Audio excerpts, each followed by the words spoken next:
ನಮಸ್ಕಾರ ಸ್ನೇಹಿತರೆ, welcome back to my channel. ಈ ಒಂದು ವಿಡಿಯೋದಲ್ಲಿ ಗೃಹಲಕ್ಷ್ಮಿ 21ನೇ ಕಂತು ಎಷ್ಟು ಜನರಿಗೆ ಇದುವರೆಗೂ ಸಹ ಹಣ ಬಿಡುಗಡೆ ಆಗಿದೆ, ಇನ್ನೂ ಕೂಡ ರೆಗ್ಯುಲರ್ ಆಗಿ ದಿನನಿತ್ಯ ಬಿಡುಗಡೆ ಆಗ್ತಾ ಇದೆಯಾ, ಏನು ಒಂದಿಷ್ಟು ಜಿಲ್ಲೆಗಳೇನಿತ್ತು, ಹಾಸನ ಇರ್ಬೋದು, ಕೆಲವೊಂದು ಬಾಗಲಕೋಟೆ ಇರ್ಬೋದು, ಕೊಡಗು ಜಿಲ್ಲೆ ಇರ್ಬೋದು, ಮೈಸೂರು ಜಿಲ್ಲೆ ಇರ್ಬೋದು, ಆ ಜಿಲ್ಲೆಗೂ ಸಹ ಹಣ ಬಿಡುಗಡೆ ಆರಂಭ ಆಗಿದೆಯಾ, ಮತ್ತು ಅದರ ಜೊತೆಯಲ್ಲಿ ಏನು ಈ ಕ್ಷಣದ ಅಪ್ಡೇಟ್ ಇದೆ ಅದರ ಬಗ್ಗೆ ತಿಳಿಸುವಂತ ಕೆಲಸ ಮಾಡ್ತೀನಿ.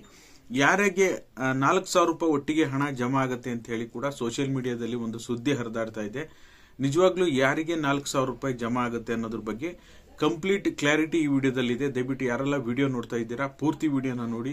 ನೀವೇನಾದ್ರೂ ಹೊಸದಾಗಿ ನಮ್ಮ ಚಾನಲ್ ನೋಡ್ತೀರಾ ಅಂದ್ರೆ ಸಬ್ಸ್ಕ್ರೈಬ್ ಮಾಡ್ಕೊಳ್ಳಿ, ಹಾಗೆ ಎಲ್ಲರೂ ವಿಡಿಯೋಗೊಂದು ಲೈಕ್ ಕೊಡುವ ಮೂಲಕ ಸಪೋರ್ಟ್ ಮಾಡಿ. ನಿರಂತರವಾಗಿ ಹಣ ಬಿಡುಗಡೆ ಆಗುವವರೆಗೂ ಸಹ ಏನಿದೆ ಕ್ಷಣ ಕ್ಷಣದ ಅಪ್ಡೇಟ್ ಅನ್ನು ನಿಮಗೆ ತಿಳಿಸುವಂತ ಕೆಲಸ ಮಾಡ್ತಾನೆ ಬರ್ತಾ ಇದೀವಿ.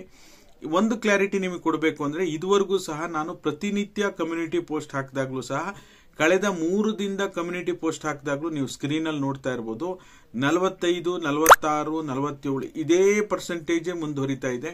ಎಲ್ಲೂ ಕೂಡ ಸಡನ್ ಆಗಿ 10%, 15% ಇನ್ಕ್ರೀಸ್ ಆಗ್ತಾ ಇಲ್ಲ. ಓಕೆನಾ? ಮೊದಲ ದಿನ ಕಮ್ಯುನಿಟಿ ಪೋಸ್ಟ್ ಹಾಕಿದಾಗ ಕೇವಲ 20% ಜನ ಹಣ ಜಮಾ ಆಗಿದೆ ಅಂತ ಹಾಕಿದ್ರು. ಅದಾದ ನಂತರ 35% ಜನರಿಗೆ ಬಂತು.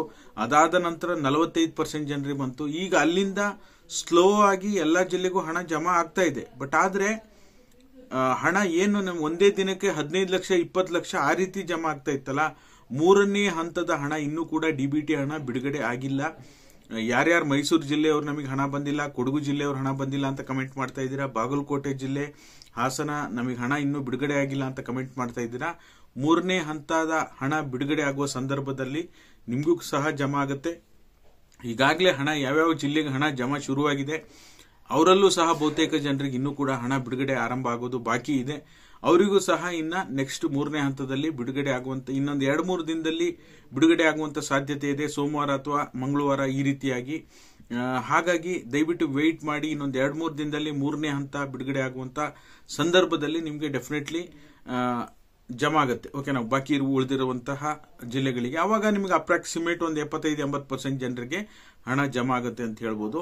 ಹಾಗಾದ್ರೆ ಗೌರಿ ಗಣೇಶ ಹಬ್ಬಕ್ಕೆ 4,000 ರೂಪಾಯಿ ಜಮಾ ಆಗತ್ತಾ? ಗೌರಿ ಗಣೇಶ ಹಬ್ಬಕ್ಕೆ ಯಾರಿಗೆ 4,000 ರೂಪಾಯಿ ಸಿಗುತ್ತೆ? ಹಾಗಾದ್ರೆ 22, 23ನೇ ಕಂತು ಏನಾದ್ರೂ ಜಮಾ ಆಗುತ್ತಾ ಅಂತ ನೋಡೋದಕ್ಕೋದ್ರೆ ಖಂಡಿತವಾಗ್ಲೂ ಇಲ್ಲ. ಈಗಿರುವಂತ ಅಪ್ಡೇಟ್ ಪ್ರಕಾರ ಯಾರಿಗೆ 21ನೇ ಕಂತು ಅದುವರೆಗೂ ಸಹ ಬಂದಿಲ್ಲ ಅಂದ್ರೆ 21, 22 ಏನಾದ್ರೂ ಸರ್ಕಾರ 22ನೇ ಕಂತನ್ನು ಬಿಡುಗಡೆ ಮಾಡಿದ್ರೆ, ಓಕೆನಾ, 22ನೇ ಕಂತನ್ನು ಸಹ ಸರ್ಕಾರ ಬಿಡುಗಡೆ ಮಾಡಿದ್ರೆ ಗೌರಿ ಗಣೇಶ ಹಬ್ಬಕ್ಕೆ ಖಂಡಿತವಾಗ್ಲೂ ನಿಮಗೆ 21, 22 ಸೇರ್ಕೊಂಡ್ಬಿಟ್ಟು 4,000 ರೂಪಾಯಿ ನಿಮ್ಮ ಖಾತೆಗೆ ಒಂದಿನ ಅಥವಾ 2 ದಿನ ಗ್ಯಾಪ್ ಅಲ್ಲಿ ಹಣ ಬಿಡುಗಡೆ ಆಗುತ್ತೆ ಅಂತ ಹೇಳ್ಬೋದೇ ಹೊರತು ಸುಮ್ನೆ ನಿಮಗೆ 4,000 ರೂಪಾಯಿ ಜಮಾ ಆಗುತ್ತೆ, 6,000 ರೂಪಾಯಿ ಜಮಾ ಆಗುತ್ತೆ ಅಂತ ಅಂದ್ರೆ ಖಂಡಿತವಾಗ್ಲೂ ಅದು ಫೇಕ್ ನ್ಯೂಸ್. 21, 22ನೇ ಕಂತು ಮಾತ್ರ ನಿಮಗೆ ಜಮಾ ಆಗುತ್ತೆ. ಯಾರಿಗೆ 21ನೇ ಕಂತು ಬಂದಿಲ್ಲ ಅವರಿಗೆ ಮಾತ್ರ. ಓಕೆನಾ? ಈಗ ಆಲ್ರೆಡಿ 21ನೇ ಕಂತು ತಗೊಂಡು ವೆಯ್ಟ್ ಮಾಡ್ತಾ ಇರೋರಿಗೆ ಇನ್ನು 2,000 ರೂಪಾಯಿ ಮಾತ್ರ ಸರ್ಕಾರ ಹಣ ಬಿಡುಗಡೆ ಮಾಡಿದ್ರೆ ನಿಮಗೆ ಜಮಾ ಆಗುತ್ತೆ ಅಂತ ಹೇಳ್ಬೋದು. ಓಕೆನಾ? ಓವರ್ ಆಲ್ ಆಗಿ ನೀವು ನೋಡೋದಕ್ಕೆ ಹೋದ್ರೆ ಈ ನಿಮ್ಮ ಜಿಲ್ಲೆಗೆ ಈ ಹಣ ಜಮಾ ಆಗಿದೆ ಆದ್ರೂ ನಿಮಗೆ ಹಣ ಬಂದಿಲ್ಲ, ನಿಮ್ಮ ಜಿಲ್ಲೆಗೆ ಇನ್ನೂ ಕೂಡ ಹಣ ಜಮಾ ಶುರುವಾಗಿಲ್ಲ ಅಂದ್ರೆ ಖಂಡಿತವಾಗ್ಲೂ ವೆಯ್ಟ್ ಮಾಡಿ. ಇನ್ನೊಂದು 2-3 ದಿನದಲ್ಲಿ 3ನೇ ಹಂತದಲ್ಲಿ ಗೃಹಲಕ್ಷ್ಮಿ ಹಣ ಜಮಾ ಆಗಕ್ಕೆ ಶುರು ಆಗುತ್ತೆ. ಅವಾಗ ಖಂಡಿತವಾಗ್ಲೂ ಹಣ ಬರುತ್ತೆ. ಇನ್ನು 22ನೇ ಕಂತು ಬಗ್ಗೆ ಹೇಳಬೇಕು ಅಂದ್ರೆ 22ನೇ ಕಂತು ಗೌರಿ ಗಣೇಶ ಹಬ್ಬಕ್ಕೆ ಆದಷ್ಟು ಸರ್ಕಾರ ಬಿಡುಗಡೆ ಮಾಡಿದ್ರೆ ಒಳ್ಳೇದು. ಯಾಕೆಂದ್ರೆ ಪೆಂಡಿಂಗ್ ಹಣ ಆದಷ್ಟು ಇಟ್ಕೊಂಡಷ್ಟು ಇನ್ನೂ ಡಿಲೇ ಆಗ್ತಾ ಹೋಗುತ್ತೆ. ಮತ್ತೆ ಪೆಂಡಿಂಗ್ ಹಣ 3 ಕಂತು, 4 ಕಂತು, 5 ಕಂತು ಆಗ್ತಾ ಹೋದ್ರೆ ಸರ್ಕಾರಕ್ಕೂ ರಿಲೀಸ್ ಮಾಡೋದು ಕಷ್ಟ ಆಗುತ್ತೆ ಅಂತ ಹೇಳ್ಬೋದು. ಈ ಕ್ಷಣದ ಅಪ್ಡೇಟ್ ವಿಡಿಯೋ ಇಷ್ಟ ಆದ್ರೆ ಲೈಕ್ ಮಾಡಿ, ಶೇರ್ ಮಾಡಿ, ಸಬ್ಸ್ಕ್ರೈಬ್ ಮಾಡಿ. ಯಾರ್ಯಾರೆಲ್ಲ ವಿಡಿಯೋ ನೋಡಿ ಸಪೋರ್ಟ್ ಮಾಡ್ತಾ ಇದ್ದೀರಾ, ಆಮೇಲೆ ಹೊಸದಾಗಿ ಒಂದು 3-4 ಜನ ನಮ್ಮ ಚಾನಲ್ ಮೆಂಬರ್ಶಿಪ್ ತಗೊಂಡಿದ್ದೀರಾ, ಅವರೆಲ್ಲರಿಗೂ ಕೂಡ ವೆಲ್ಕಮ್. ಎಲ್ಲ ನಮ್ಮ ಯೂಟ್ಯೂಬ್ ಕುಟುಂಬದ ಸದಸ್ಯರಿಗೆ ಸಪೋರ್ಟ್ ಮಾಡ್ತಿರುವಂತ ನಿಮ್ಮೆಲ್ಲರಿಗೂ ಕೂಡ ತುಂಬ ಹೃದಯದ ಧನ್ಯವಾದಗಳು. Thank you all. Thank you so much for watching.